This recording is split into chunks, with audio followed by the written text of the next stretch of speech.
Thanks for listening to the Pop Culture Cosmos and the PCC Multiverse. Check out more great podcasts today on one of these awesome affiliate networks. You're listening to a Weeby Geeks Network podcast. You're listening to the ESO Network, your station for all things geek. The Tangibound Network. Check it out. TangiboundNetwork.com. Listen to this show, the latest episode, every time. A proud member of the Gonna Geek Network. The opinions expressed are those of each individual. Check out all the other geeky podcasts over at GonnaGeekNetwork.com and get ready, because geekiness begins in 3, 2, 1.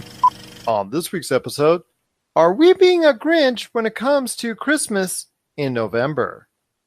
What's the new direction for Netflix? And is it do or die for Hitman?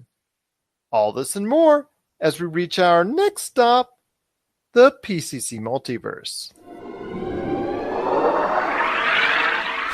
Don't be alarmed. The quasi-shimmering light before you is a trans-dimensional gateway to other worlds, other voices, other thoughts, and other realities.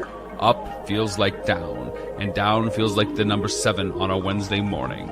Don't worry. That quivering, blood-boiling sensation under your eyebrows is all a part of the charm.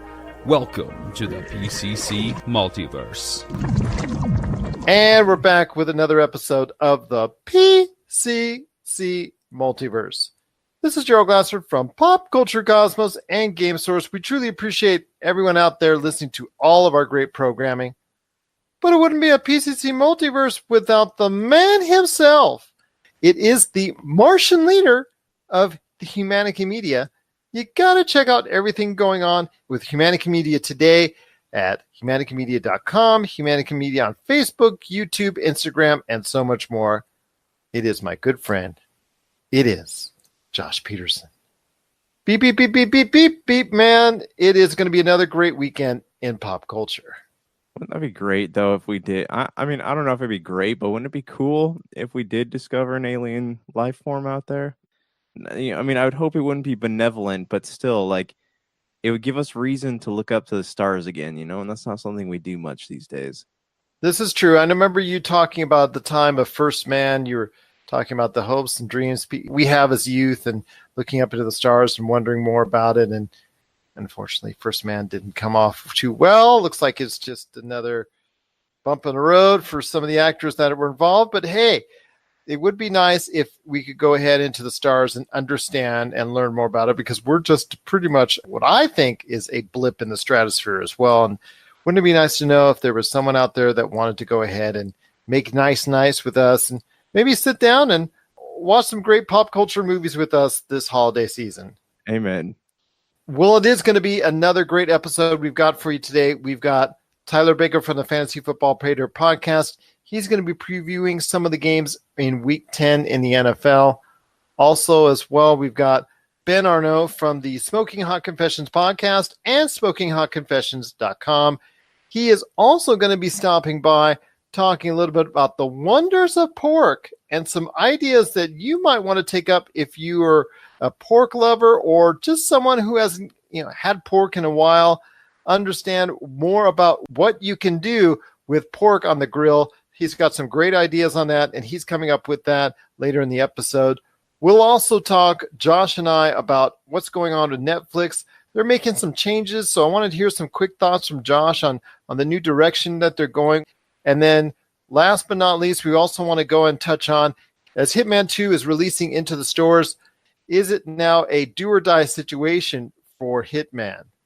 But first, Josh, it is going to be another great weekend in the movie theaters. We've got some contenders to see if they can battle Bohemian Rhapsody, including The Grinch, which should take the top prize this weekend at the box office.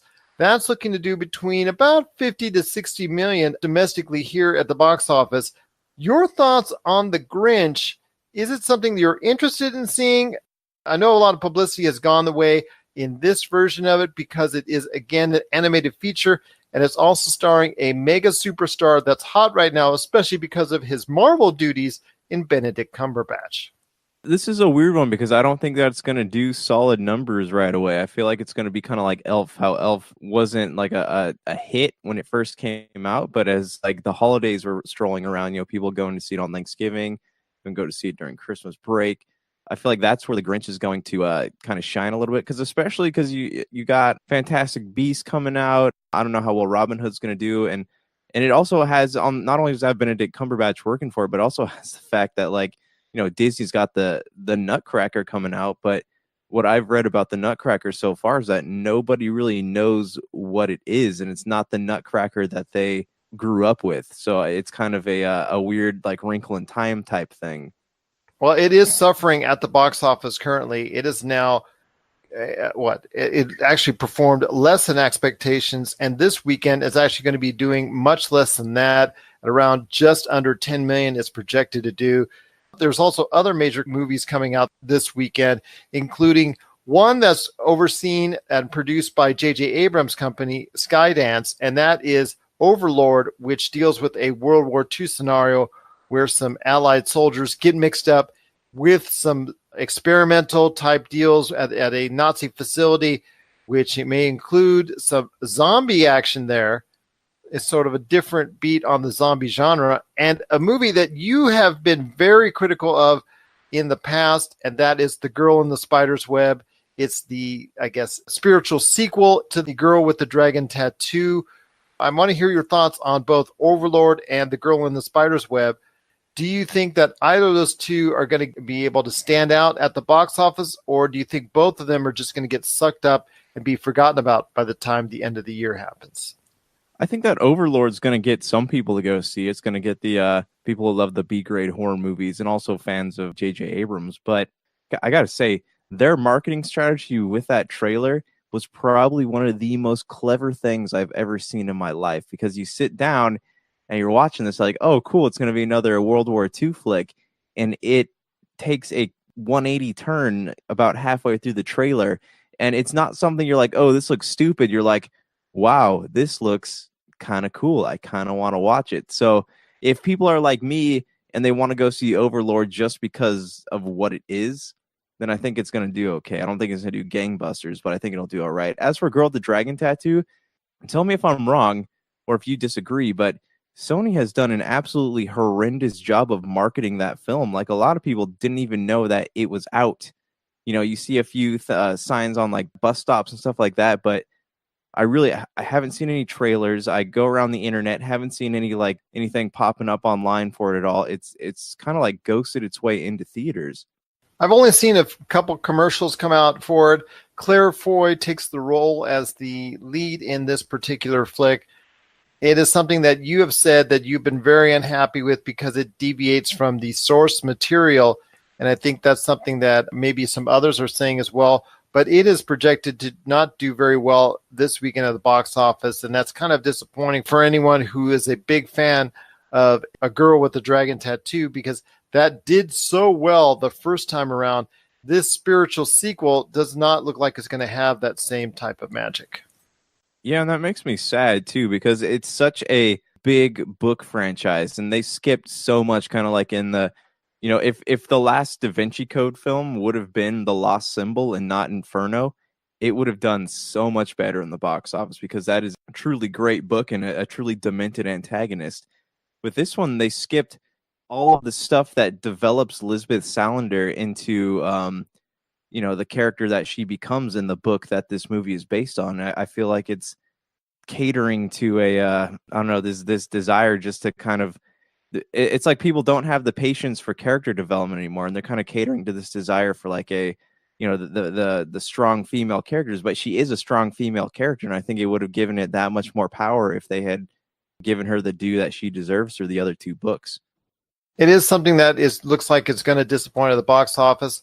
Overlord, it might have a future as a cult hit, but I don't think it's going to perform very well this weekend either at the box office.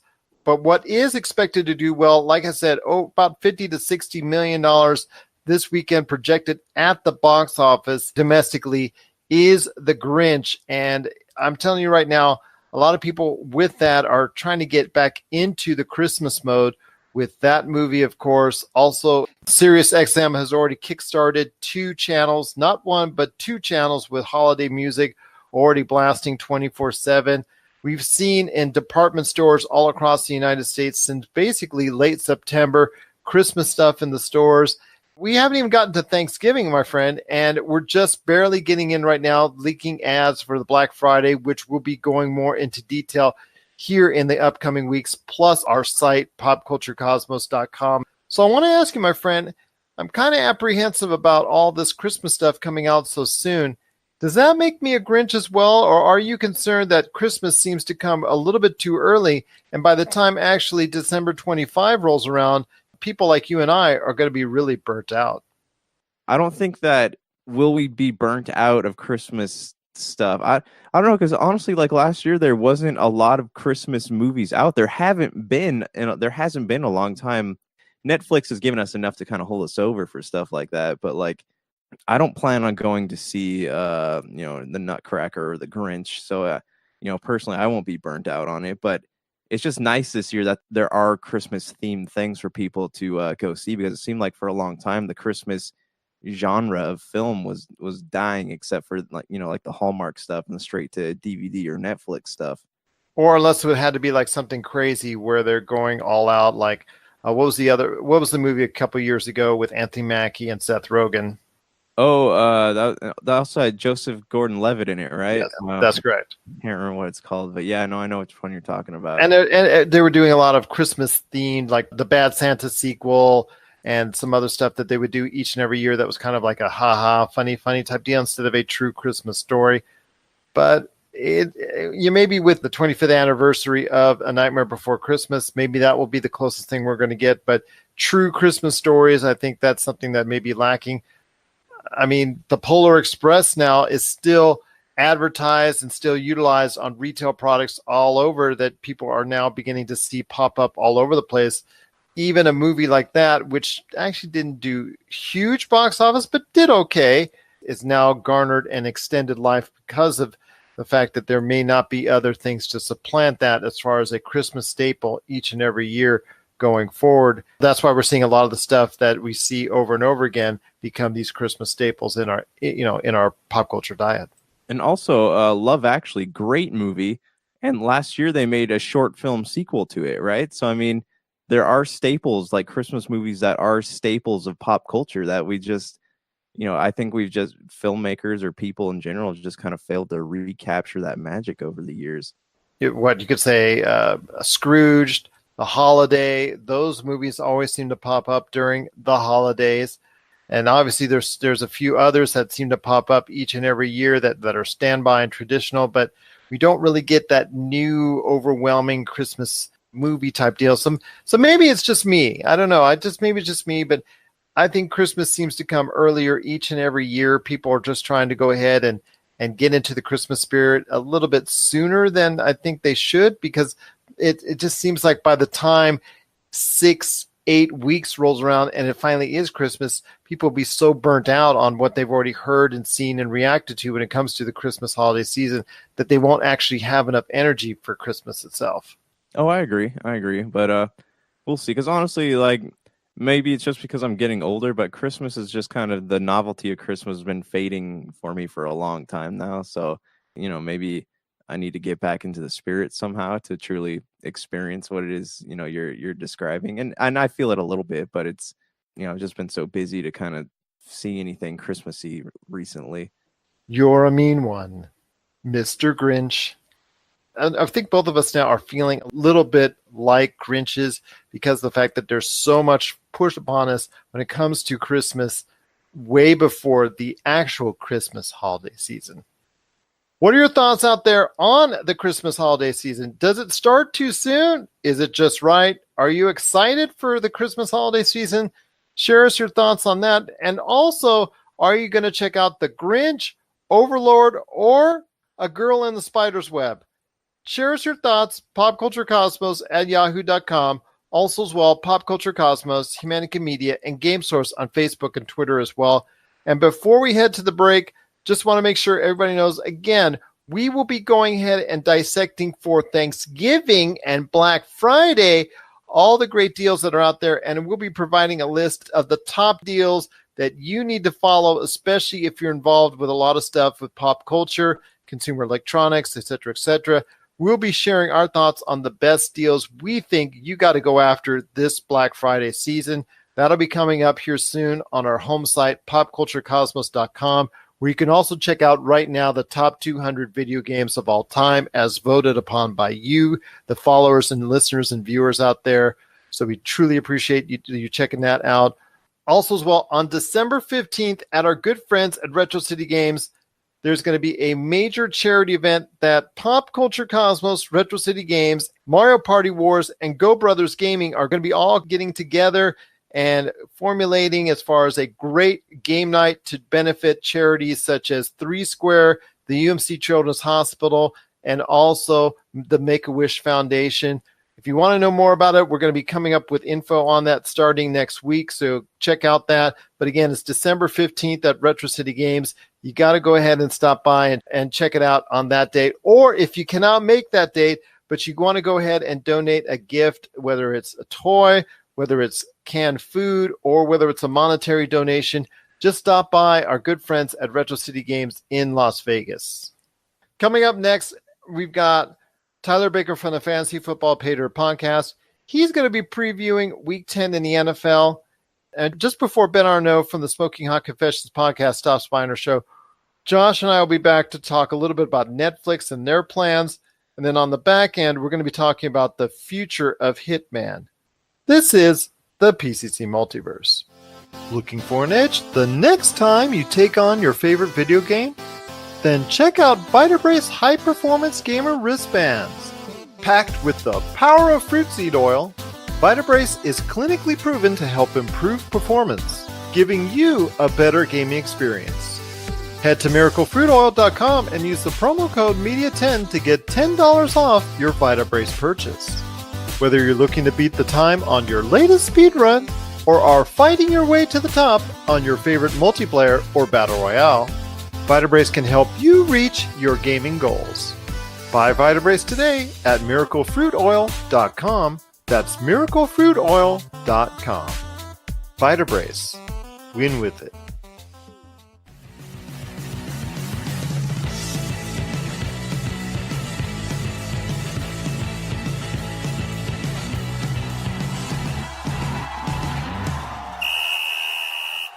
And we're back with the show. It's once again Gerald Glassford coming right back at you here. Week 10 in the NFL is almost upon us. The entire weekend, we're focusing on a lot of great matchups.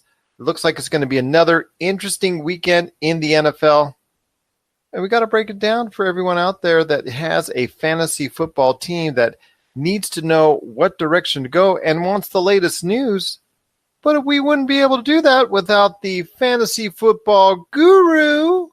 He is, again, the fantasy football guru for the Fantasy Football Paydirt podcast. You got to check out full episodes of the Fantasy Football Paydirt podcast each and every week on the Pop Culture Cosmos channel, available now on Podbean, Spotify, Apple Podcasts, and so many other different outlets. And join the Facebook group today, Fantasy Football Paydirt podcast. There you can ask questions about your lineups, trades, changes that you might want to make, waiver wire pickups, and a whole lot more. You can throw those questions out there, and you can also directly message this man himself because he is the man in the know when it comes to fantasy football. It is Tyler Baker. Another great weekend coming up for you, my friend, in the NFL. Yeah, man, it's good to be on the show. And did you happen to see that game where Pittsburgh dropped 52 points on the Carolina Panthers? Oh my gosh, it was brutal. If you're a Carolina fan, or if you had anybody other than Christian McCaffrey starting in your fantasy league from Carolina, it was a brutal night. Wasn't too bad of a night for Cam Newton, but just wasn't the night that I was hoping for. I know that he was somebody that both you and I were thinking with the back end of the schedule coming now, because we are in the second half of the season, that it would look like more and more like Cam Newton would be able to dominate. Just didn't get that performance today from a so-so Pittsburgh defense. But we got a great performance from Ben Roethlisberger. Do you think that Ben's performance is a precursor to maybe a dominant second half of the season going forward? They've steadily improved. Now, keep in mind, Pittsburgh, for as great as a team, as a franchise as they are, Pittsburgh always finds a way to play down to their opponents. So I would be careful whenever they play the Browns or whenever they play kind of a so-so team. They do have that tendency to kind of play down to their opponents, but they've been improving this season. Their defense has steadily gotten better. And this is not what you wanted to see from Carolina, but do keep in mind that Cam Newton's schedule in the fantasy playoffs is really good. I'll continue on this by saying that Le'Veon Bell, there were sightings of him in the city of Pittsburgh in some gyms, working out, et cetera, cryptic tweets, yada, yada, yada, so on and so forth. But nothing really has ever materialized yet. He still has a few days to go before he has to make a decision one way or the other.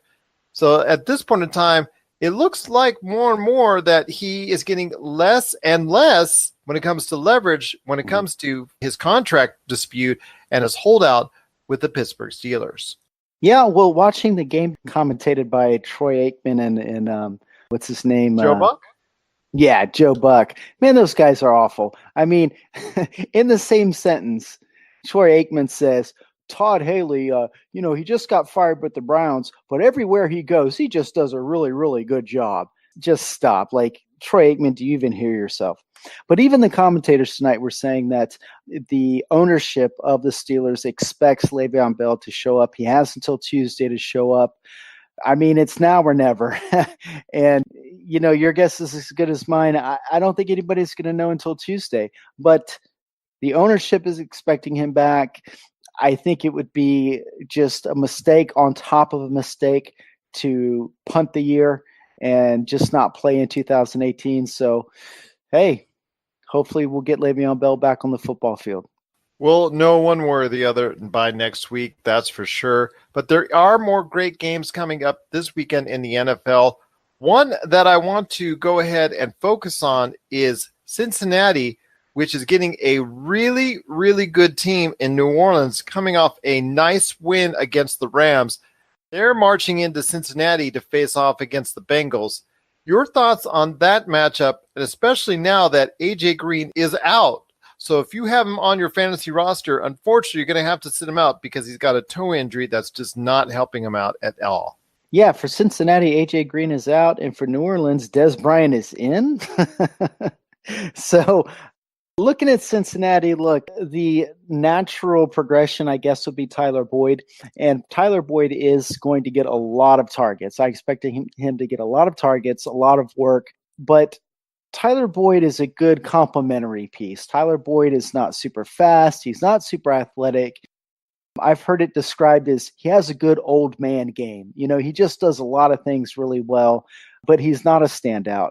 And he's a very good complement to A.J. Green because A.J. Green can take the pressure away and Tyler Boyd can find those open spots on the field. With Tyler Boyd getting more attention, we'll just have to see. But I think what it's going to end up being, I think you're going to see a lot of C.J. Uzomah.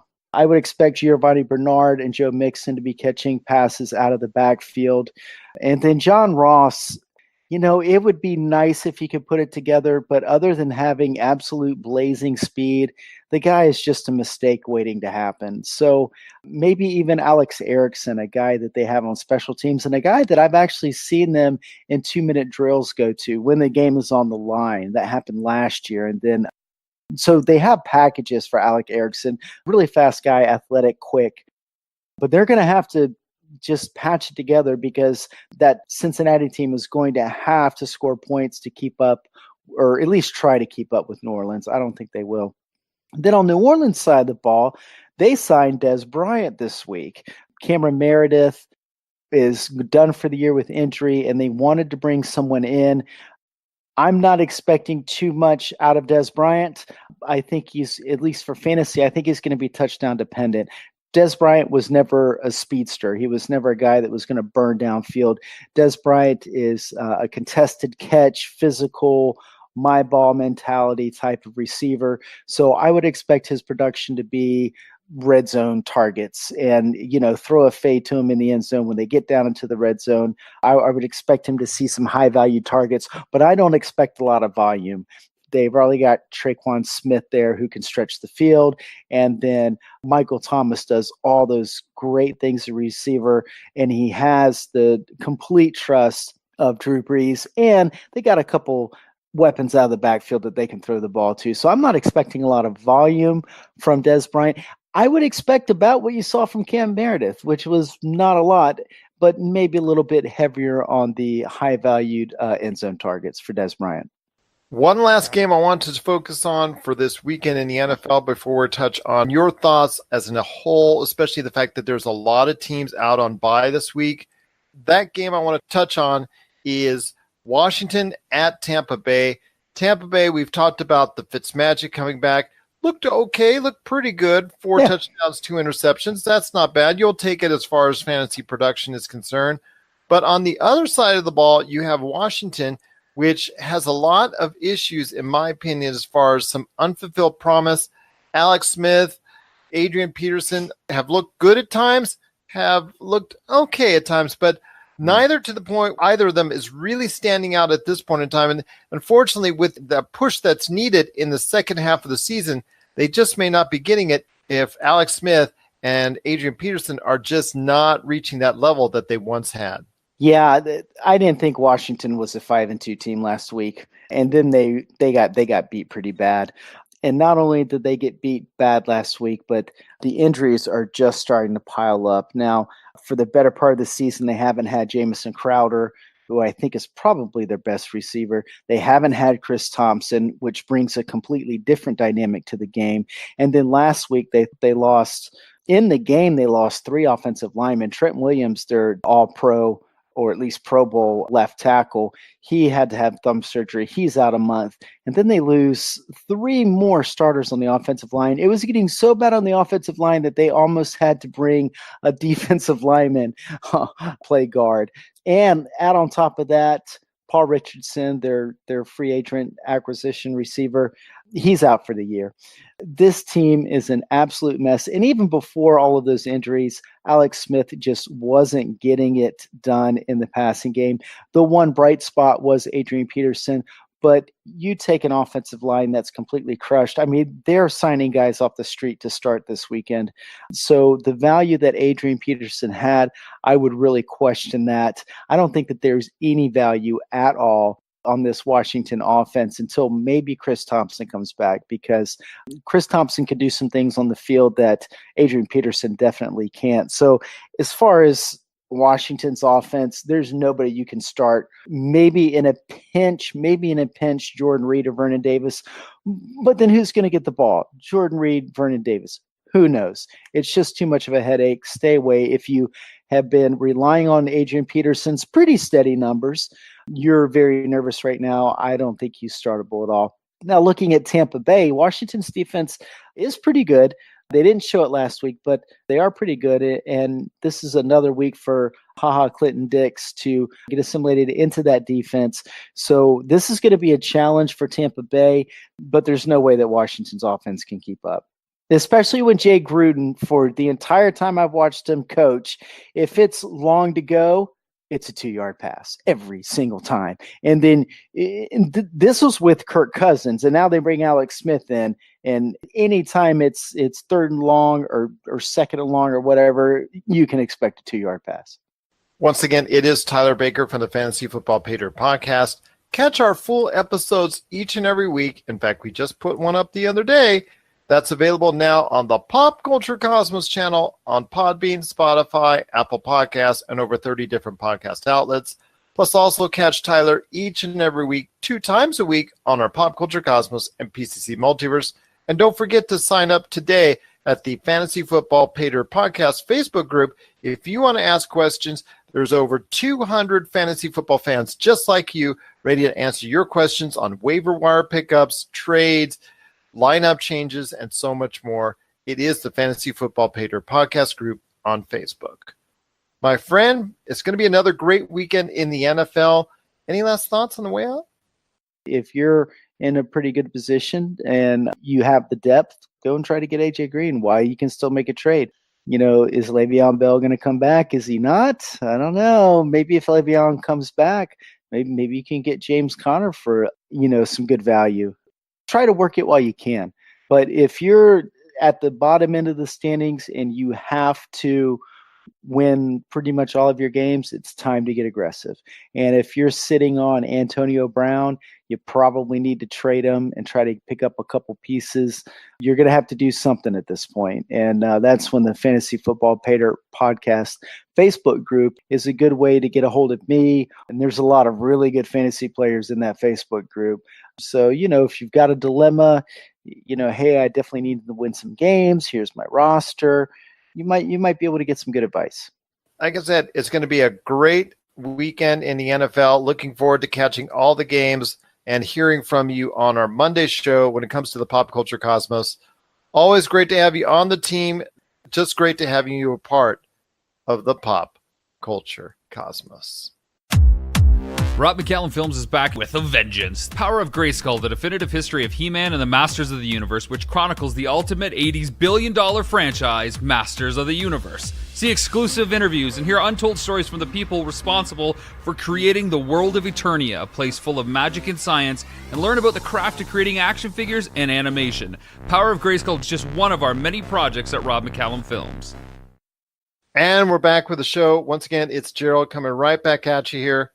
If you need a listing of where we're at when it comes to radio, because we're on over 15 different radio stations being played 7 days a week, including our latest station coming up, Pulse Radio, and we thank them so much for allowing us to be a part of their schedule. Check out our listings today on the Pop Culture Cosmos and Game Store's Facebook channel.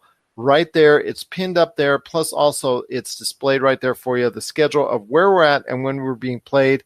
And then also, if you take a look at it on the pin post, you can check out where we're being played at as far as over 30 different podcast networks. You get a great deal of those networks right there for you as well. Josh, I know you got a great thing going on when it comes to Humanica Media. So share the goods, my friend. What's going on with Humanica Media? There'll be a new Topicocalypse going up this weekend. And also, we're recording a special episode where on the show, we've always kind of strayed away from talking about religion because it's such a polarizing topic, but we all have enough experiences in religion that we figured it's about time we did talk about it. So I got a buddy coming on who I used to work at a church with, former pastor, and we're going to be talking about the church and tribalism and religion and all that good stuff. So if you want to hear something controversial, you best tune into that. I pray no one gets hurt during the making of that episode. Zing.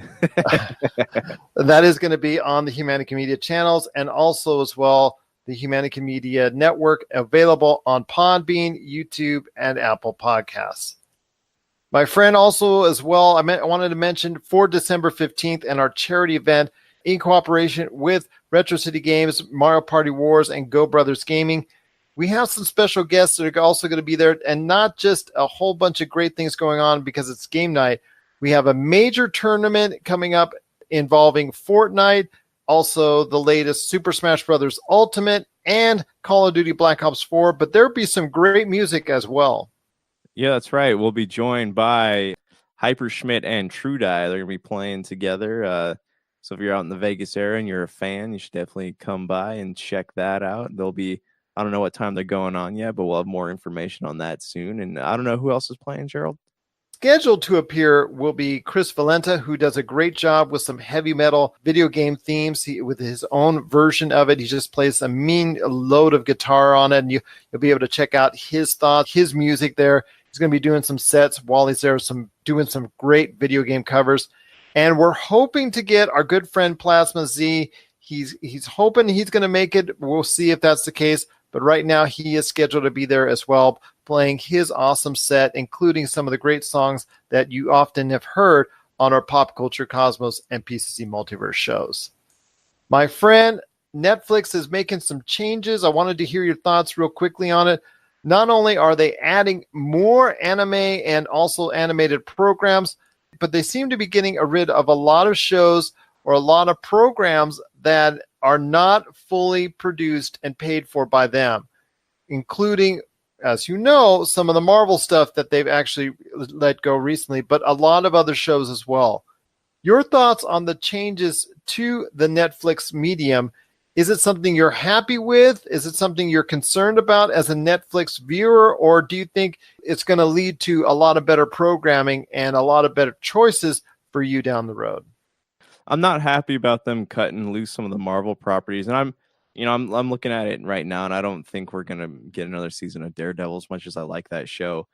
We're due for another cancellation announcement. I think Jessica Jones will be next, but I get it. I get it from a business standpoint. I get it. They don't want to be tied to anything that's going to their building, so they don't want to have to, like, halfway through through construction of whatever franchise they're working on, have to pull the plug, after wasting all that money. So I get it from a business standpoint. It goes to show you, though, like, Netflix, whatever it is that they're doing, they have to do themselves, because everybody wants to have their own streaming service these days, and it's kind of ridiculous. So Netflix really, like, they can't team up with anybody. They have to team up with individual producers and directors. They can't team up with studios, because how long until they pull a Disney, on them, and they want to go create their own service, or they partner up with Nickelodeon or something, and then Nickelodeon's like, oh, hey, we're going to put our own streaming service out. It's right now, like, it's more of an inevitability than anything else. So that's what makes me sad about the whole thing. But knowing this, Netflix does have the chops to create really great original content, and they've proven that to us in the past. So I'm not too worried about their future, but it does bum me out, some of the series that I'm already attached to. Were we about to break into the anime talks here? Well, like I said earlier, they're adding 6 more animated programs to their lineup, and they're already a very animated heavy and reliant network, and they're adding 6 more animated shows. So they obviously are aware of what drives their business. But will it come to the point where some of these animated shows are going to get left behind in the dust? Will they still give the same kind of love to each of those shows? And more importantly, are they just going to go ahead in the future, and as far as a cost-cutting measure, because they've been spending a lot of money, and even though their viewership base is really high, not being able to support the amount of money that they need to go ahead and pay off all that content? Do you think it's a wise decision to go ahead and continue on expanding on the animated front with all the different shows that they've got coming between the animes, the new seasons of what they're doing already, and also the new animated programs they've got on the way? Yeah, I think so, because Funimation's not canceling, but their contract with Crunchyroll's expiring. The Funimation app is pretty costly per month, but Netflix has some good stuff on there. So right now, Netflix and Funimation are really the only, I don't know if Bandai does anymore, but they're kind of the 2 big distributors of dubbed anime these days. So I feel like what they're doing is good. They need to be consistent with their series, but a lot of their series that are on, like, there's a lot of love for them. It's not like they're not putting out things that people hate. You have like Jin and Knights of Sidonia, stuff like that. Like, these are all series that have kind of been laying dormant for a while, but there's a lot of love for it, especially since Funimation is losing a lot of their contract rights. This is kind of the chance for Netflix to come in and swoop some of that stuff up, if you know what I mean. I thoroughly enjoy some of their original anime programming, and Netflix is a good platform for that, because people remember back in the day, like, people would want to watch anime and they'd have to go to, like, these specialty stores and spend $30-$40 for something that had 3 episodes on it. Netflix, you can stream this stuff. You don't have to go to specialty stores. You don't have to go online. You don't have to go to those Japanese stores and try to translate them yourself. You can literally just watch them, and it's only a matter of time before it comes out. So you have Netflix and Funimation, so all the anime is narrowed down to those 2 places, and I think that's kind of the right way to go about it. And it's definitely cheaper if you're a budget anime watcher. I used to have to go to those stores back in the day during the 90s to go get my weekly fix for All Japan or New Japan Pro Wrestling. So I remember that quite fondly, as far as having to buy the videotapes and whatnot. But yeah, it's definitely a whole different story. I do like the fact that not only a Altered Carbon animated series is coming to the network, but also Pacific Rim. After the failure that was Pacific Rim Uprising, it will still come to Netflix in the form of an anime shows. And I think that's actually going to be a wise choice as well. So I'm definitely looking forward to some of the options there that make it to both you and I more appealing.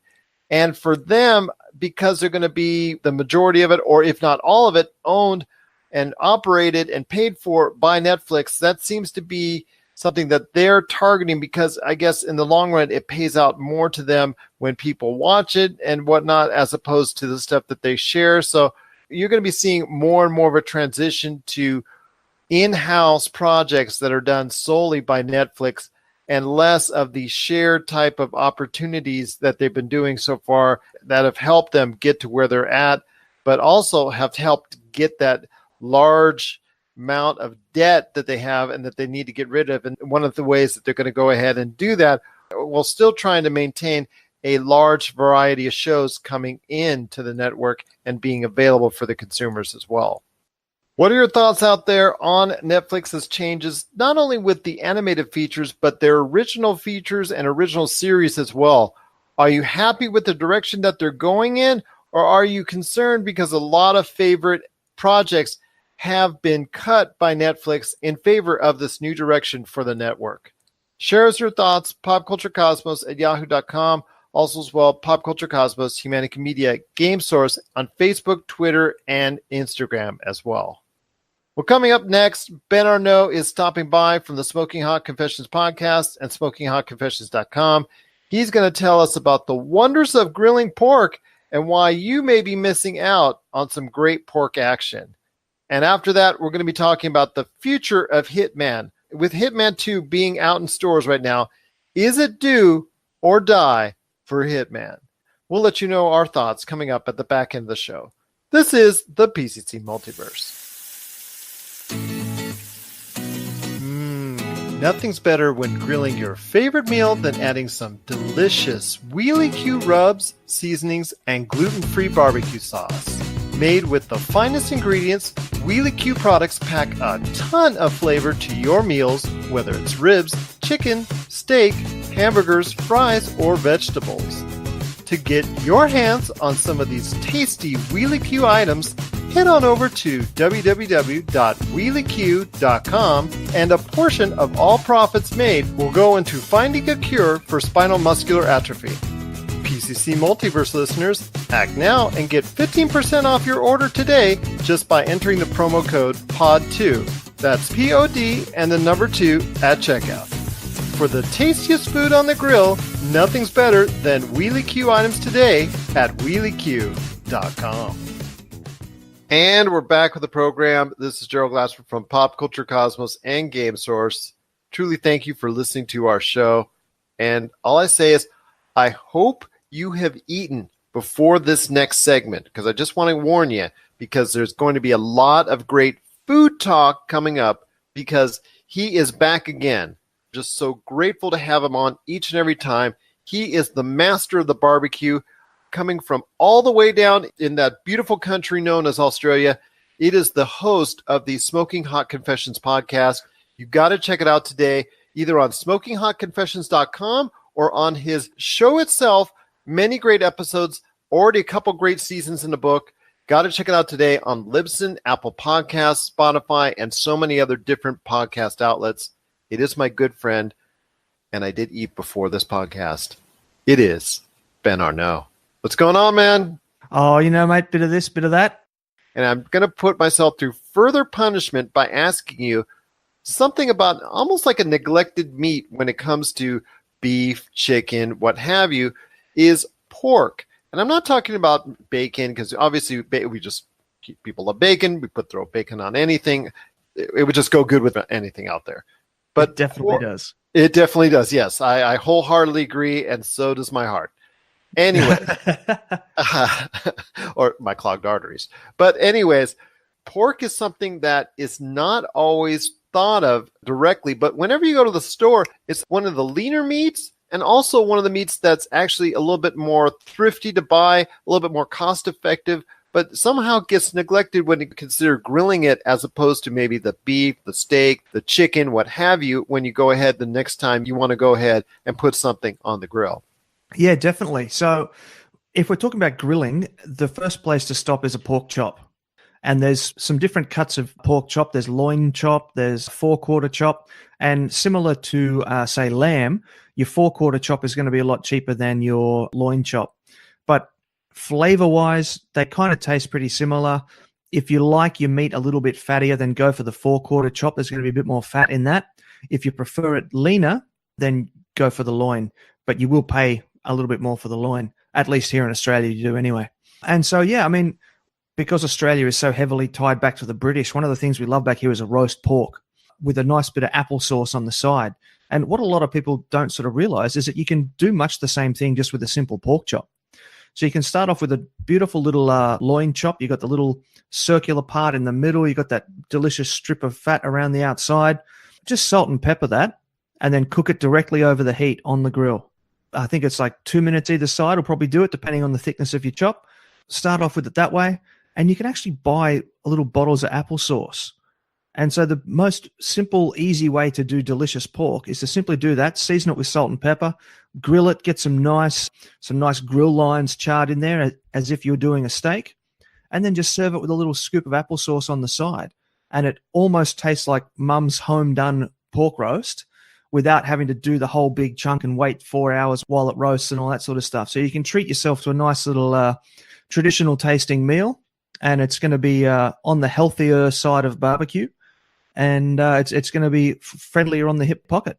Now, why do you think pork often gets mistaken or often gets overlooked as far as somebody going to the store and wanting to buy a meat that maybe will go well on the grill? I mean, just it seems like it's there when I go to the market. It's right in front.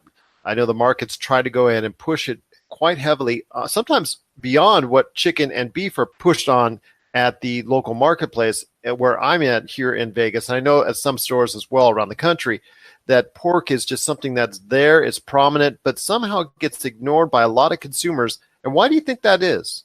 Mate, that's a tough question. I'm guessing it probably comes down to the fact that for so long we've associated pork with things like whole hog, Boston butts, bacon, pork belly, all that sort of thing. And so typically when we think of grilling, we tend to think of sausages or steak or hamburger patties and things like that. And I think it's just because we haven't done a lot of it in the past that we don't think of it now, if that makes sense. We're not as familiar with pork as a grilling meat as we do associate it with a low and slow type dish. I think maybe the beef industry has been a lot more effective in their marketing, as they tend to hit all the different points. So if you think barbecue, you think brisket for low and slow, you think steaks and hamburger and sausages for grilling. Like, they've really sort of nailed it. So I think a lot of it is going to come down to the pork industry and how they, hit all those same sort of corners. They could probably take a page from the book of the beef industry and have a look at the strategy that they've used there and then base what they're doing on that, much like DC is trying to do to Marvel at the moment. This is true. James Gunn's there now, so hopefully things will head into a new direction. Although I'm really psyched for Aquaman, as I've told you before, as well as some other things finally for the DC universe. But I digress. One more thing on pork. Not everybody's going to be able to put pork on the grill, but pork is something that I think also goes well, whether you're cooking off an oven or put it in the oven, or even if you do have a grill handy.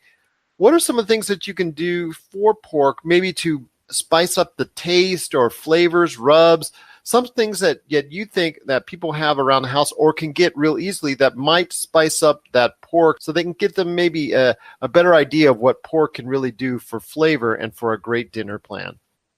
Mate, I'm really glad you asked me that. And I'm really happy that you used the word spice as well, because I've got a delicious recipe for you right now. So one of the things that happened a few years ago, some friends of ours went to Cuba and they eloped in Cuba. And I just fell in love with all the photos of the food that they kept posting. Everywhere they went, it was a photo of this, a photo of that. And I sort of became obsessed because I was just looking at the photos and going, oh, that looks so good. And so I started researching it all. And I went, you know what? I'm going to have a crack at this. And what I did was I went down to my local butcher and I got a piece of pork neck. And pork neck is not a real common cut of meat. So it's quite cheap. It's very cost effective for people on a bit of a budget. But it's still got quite a bit of fat for that sort of that delicious barbecue juiciness.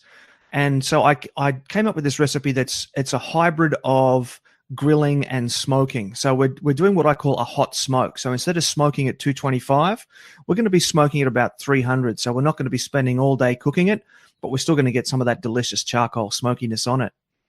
So Cuba, spicy, tropical, think greenery, think colorful.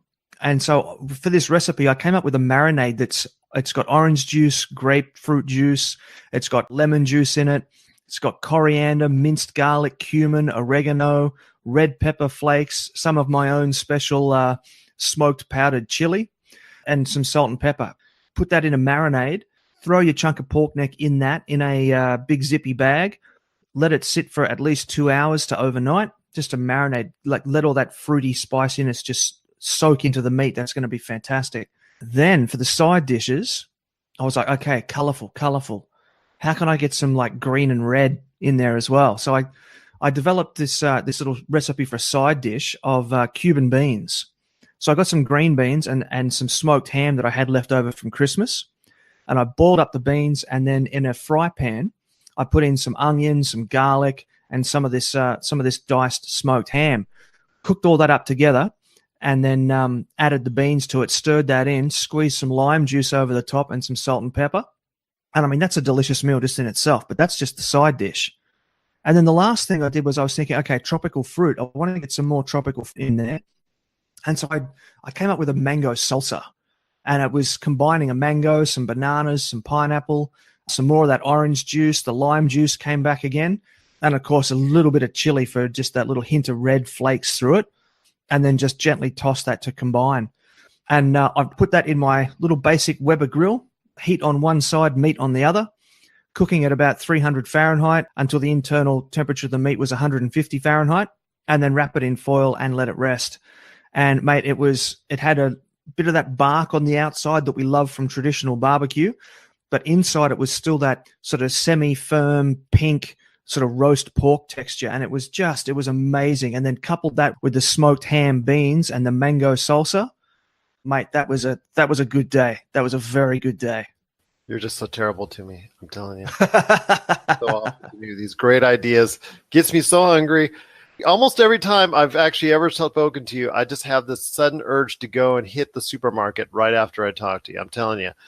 It is, once again, Ben Arnot from the Smoking Hot Confessions podcast. You got to check out his awesome show. Again, I would recommend doing it on a full stomach, or else you're just going to get really hungry. You got to listen to it today on Libsyn, Apple Podcasts, Spotify, and over at least a dozen different podcast outlets. Also, as well, you got to check out his awesome site, SmokingHotConfessions.com. There's a lot of great interviews, a lot of great ideas as far as cooking. Well, a lot of great pictures there as well that'll make you even hungrier. You got to check it out today, SmokingHotConfessions.com. My friend, I normally tell people after I interview them that when the lights go off, I tell them that their pain is over. But for me, the hunger pains are just beginning, because I tell you what, after listening to you tell these great food ideas, it just, I think I'm going to have to go and hit the supermarket after all. Sounds good, mate. Sounds good. Don't forget the bacon.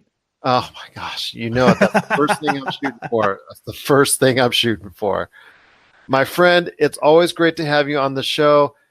Just tell you what, I cannot wait to get you back on here for more great grilling ideas, more great cooking ideas. And again, it's just so great to have you a part of the pop culture cosmos. If you're tired of sifting through flea markets for rare and unique games, we can help. Retro City Games in Henderson, Nevada, only 5 minutes from the Las Vegas Strip, has all your favorite gaming staples, classics, and a wide selection of rare games with new stuff always appearing on our shelves. Come in and chat with Nicole or Doug about your love of games and watch as they help you complete your collection or find your childhood favorite. And don't forget, Retro City Games loves trade-ins. So if you have any Nintendo, Super Nintendo, Sega, Xbox, PlayStation, or even PC games, come in and visit Retro City Games today. Welcome to the new metropolis of gaming, Retro City Games. And we're back to close out the show. Want to thank Tyler Baker from the Fantasy Football Paydirt podcast, and also as well Ben Arnot from the Smoking Hot Confessions podcast for joining us on today's program. Josh, before we head on out, Hitman 2 has reached store shelves. This is a game that is now broken away from Square Enix, which, as you've read about as well recently, they've had their own money issues. But they're now doing this all on their own, and Hitman 2 is out. It's getting pretty good reviews, and it's something a lot of people are still interested in playing as far as a whole series is concerned. So I ask you, my friend, now that Eidos Interactive is pretty much on their own when it comes to producing games, as of this point, what is the future like for Hitman? Is it still something a lot of people are going to be interested in? And at this time, is it a do or die situation for the Hitman series? I don't know, man. Like I respect them a lot because, imagine what the gaming landscape would be without Hitman. It's been such a flagship series for so long. I'm glad it's still around. I don't think that the partnership with Square Enix was really beneficial for them because Square Enix has this obsession. I don't know if you've noticed this. I have, with episodic storytelling, right? Which clearly is not working out for them. It makes me sad. I was actually kind of looking forward to that closing chapters of the Final Fantasy 15 DLC. But I digress. Hitman, it's a franchise that people love, and it kind of fills the void that was left by, Splinter Cell, Metal Gear Solid, Siphon Filter, games like that. Hitman stepped in, gave people that stealthy gameplay that they craved from things like that, and it's well done. Especially like it's done a great job of making the jump from old generation consoles to newer consoles, and it still manages to look fresh and have an engaging story.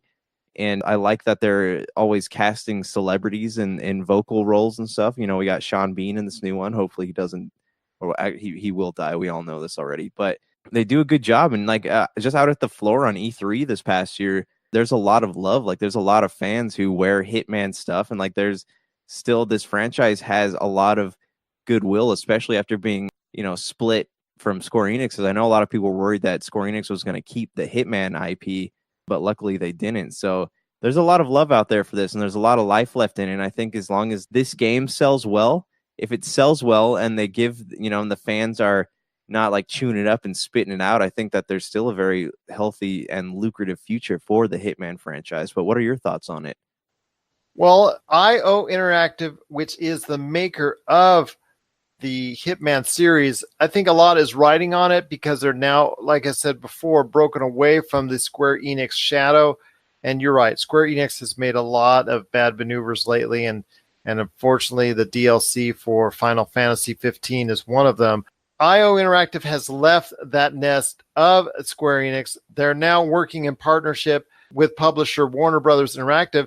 Both IO Interactive and Warner Brothers Entertainment both need a hit at this point in time. The sequel to Shadow of Mordor was not the success that I believe everybody was hoping would be, especially because the first one was so good. So Warner Brothers does need a hit this holiday just as much as IO Interactive. Yeah, I hope so. I think it'll do well. Early reviews I've been reading seem to be doing pretty well. And honestly, there's not a lot that you can do in a game like Hitman to really diverge from the path, and kind of upset gamers. There's nothing out there that's like that. The only thing that I am curious about is people are still neck deep in Red Dead and Assassin's Creed. So I'm wondering, are people going to take the time to play Hitman? Or maybe, this is going to be one of those games where we don't see a big hike in sales until, late December, early January. Maybe it's going to be a slow burner, but I hope that doesn't spell doom for IO as far as sales go at this moment in time. There's a lot of attention going to all these other games, and a game like Hitman 2 could definitely get swept under really quickly if they're not careful. And at this point, it's just a wait and see whether or not it is going to be a do or die situation for Hitman 2, Warner Brothers, and IO Interactive.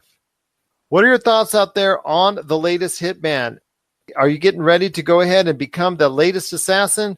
Or are you just interested in other games and maybe we'll be playing it at another time, if at all? Share us your thoughts, popculturecosmos@yahoo.com. Also as well, Humanica Media, Game Source, and Pop Culture Cosmos on Facebook, Twitter, and Instagram as well. So, my friend, it's going to be a great weekend we have coming up in pop culture. A lot of great stuff going on. Video games, movies, television, streaming, consumer electronics. Black Friday's around the corner. We've got our charity event coming up on December 15th. Any last thoughts, my friend? Because it's just really a great time for anyone who's interested in pop culture. Yes, please check out our official website at www.popculturecosmos.com. It was a pain in the butt to build, so I would love if you just kind of cruised over and enjoyed it a little bit, you know?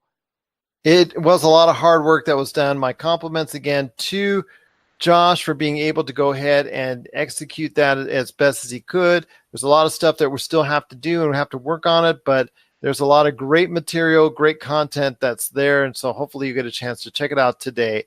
That is popculturecosmos.com.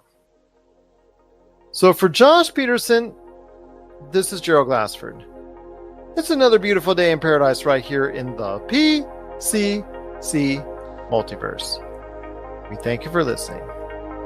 And here's hoping you have yourself a great day.